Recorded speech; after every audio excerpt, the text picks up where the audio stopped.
ما همه به دنبال تغییر و تدبیر و امید هستیم.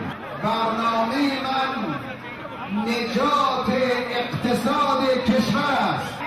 ما راهی جز اعتدال نداریم.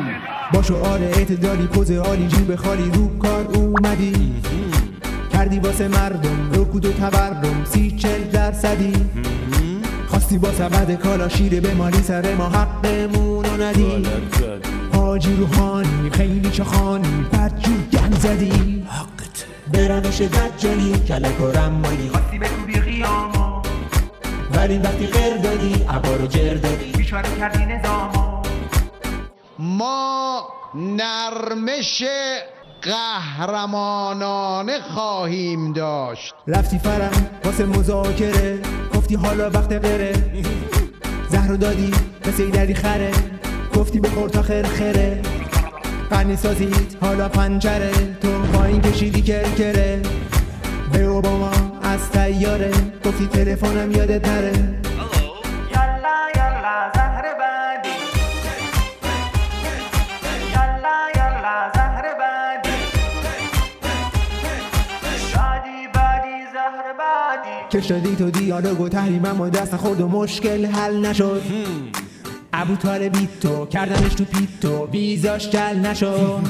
هر وقت میخواد مذاکره بشه یه عده میگن ما داریم میلرزیم. خب به جهنم برید یه جای گرم پیدا کنید برای خودتون. گفته بودی ماهواره رو سایت و فیس و روزنامه رو آزاد میذاری، باز خالی بستی گرفتی بستی خیلی مکاری. برنش دجالی کلک و رمالی خواستی بکوبی قیاما، ولی وقتی غیر دادی عبا رو جر دادی بیچاره کردی نظاما.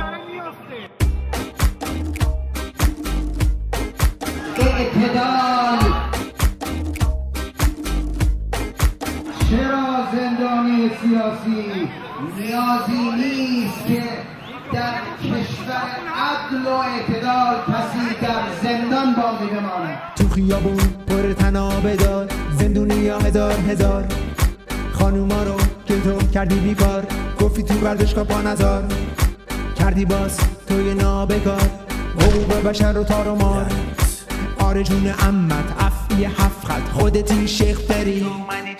برنش دجالی کلک و رمالی خواستی بکوبی قیاما، ولی وقتی غیر دادی عبا رو جر دادی بیچاره کردی نظاما. اگه اهل قصه نیستی ای که شادی